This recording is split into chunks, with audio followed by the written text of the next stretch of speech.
Julio César, un rey sin corona, el hombre que cambió Roma para siempre. Julio César. Su nombre evoca poder, ambición, conquistas y tragedia. Fue general, estratega, político y dictador. Amado por el pueblo, temido por los poderosos. Aclamado como salvador de Roma, pero asesinado como si fuera un tirano. Su historia es la de un hombre que quiso rehacer el mundo a su imagen, y por ello fue elevado y destruido. ¿Quiso César convertirse en rey? ¿Soñaba con una corona o simplemente buscaba ordenar el caos?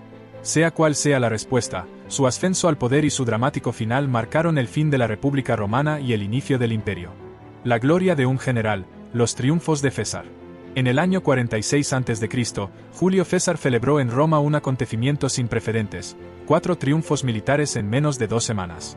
Vestido como el dios Júpiter, montado en una cuadriga y rodeado de fasto imperial, César desfiló por las calles como ningún romano antes lo había hecho. Cada triunfo celebraba una victoria distinta: la conquista de las Galias, su papel en Egipto junto a Cleopatra, su veloz victoria en el Ponto, de la cual dijo vení, vidi, bifi, vine, vi, venfi, y su triunfo en África sobre los restos de la resistencia pompeyana. Las celebraciones fueron majestuosas: desfiles, banquetes públicos, combates de gladiadores, carreras, batallas navales simuladas y un derroche de espectáculo que asombró a todos. Pero había un detalle inquietante: no se festejaban guerras contra enemigos extranjeros, sino una guerra civil entre romanos. César no había vencido solo a galos o egipcios, había vencido a Pompeyo, a los optimates y al antiguo orden republicano. El camino hacia el poder absoluto. César fue recibido como el libertador de Roma, el hombre que trajo paz tras décadas de caos. Fue proclamado padre de la patria, se le dedicaron templos, estatuas y monedas con su imagen. Incluso se rebautizó el mes de su nacimiento como Julio. Pero Julio César no se conformaba con el reconocimiento simbólico, quería el control total.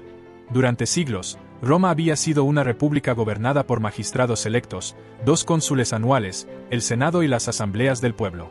César, sin embargo, buscó otra vía: la dictadura, una institución tradicional pensada para emergencias, limitada a 6 meses.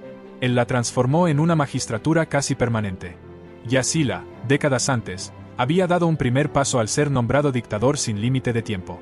César siguió ese ejemplo.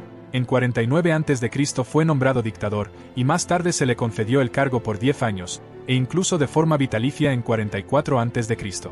Gobernaba sin contrapesos. El Senado le obedecía, los cónsules le seguían, y las decisiones eran suyas. Reformador o tirano. César no se limitó a acumular poder.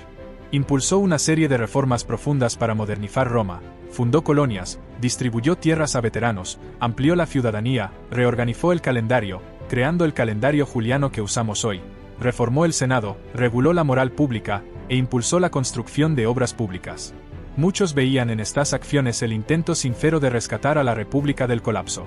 Pero otros veían una amenaza al sistema mismo. A medida que César consolidaba su poder, desdibujaba las instituciones tradicionales y concentraba en su persona el mando absoluto. Las señales eran claras: ocupaba un lugar privilegiado en el Senado y en el teatro, vestía como los antiguos reyes de alba longa, se rodeaba de símbolos imperiales, lo más polémico, usaba una corona de laurel de oro, con connotaciones abiertamente monárquicas. ¿Un rey en la sombra? El pueblo romano odiaba la sola idea de un rey. Roma se había fundado tras expulsar a sus reyes etruscos en el siglo VI a.C., y desde entonces la monarquía era sinónimo de tiranía. Por eso, cuando en enero del 44 a.C., durante una procesión, alguien gritó «Salve, Rex», César respondió rápidamente: «Soy César, no Rex». Pero la tensión aumentó semanas después, en las Lupercales, una fiesta popular celebrada el 15 de febrero. En medio del bullicio, Marco Antonio se acercó a César y le ofreció una diadema. César la rechazó, el pueblo aplaudió. Antonio insistió. César volvió a rechazarla y la envió al templo de Júpiter, como si reafirmara que Roma no tendría más reyes.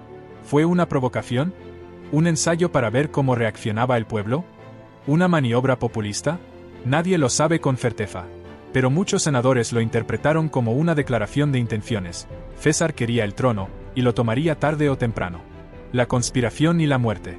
Ese mismo año, César preparaba una gran campaña militar contra los partos, con la cual esperaba conquistar Oriente y emular a Alejandro Magno. Pero para muchos, esta campaña era una trampa mortal. Si regresaba victorioso, su poder sería ya irreversible. Entonces se fraguó la conspiración. Senadores como Bruto, Casio y otros, temerosos de perder la república para siempre, tomaron una decisión drástica: asesinar a César antes de que fuera demasiado tarde. El 15 de marzo del 44 a.C., los idus de marzo, César acudió al Senado. Allí, rodeado de sus enemigos, recibió 23 puñaladas. Murió a los pies de una estatua de Pompeyo, su antiguo rival. Cayó no como un rey, sino como un hombre cuya ambición había superado los límites de su tiempo. Epílogo: el legado de un rey sin corona. La muerte de César no salvó la república. Al contrario, desató una nueva guerra civil. Sus herederos, Octavio y Marco Antonio, vengaron su asesinato. Años después, Octavio se convertiría en el primer emperador romano con el nombre de Augusto. La ironía es brutal: César fue asesinado por querer concentrar demasiado poder, pero su muerte abrió la puerta al imperio que él había vislumbrado. Hoy, el nombre César no es solo una figura histórica, se convirtió en título imperial, Kaiser, zar, y sinónimo de poder absoluto. El hombre que rechazó la corona en público la heredó en espíritu a todos los emperadores que vinieron después. Julio César fue más que un general victorioso o un político audaz. Fue un arquitecto del cambio, un hombre que supo leer la crisis de su tiempo y ofrecer una solución, aunque al precio de romper con siglos de tradición republicana. ¿Fue un salvador o un tirano? ¿Un reformista o un dictador? La historia aún debate su figura. Pero lo que no puede negarse es esto: Julio César cambió para siempre el destino de Roma y del mundo.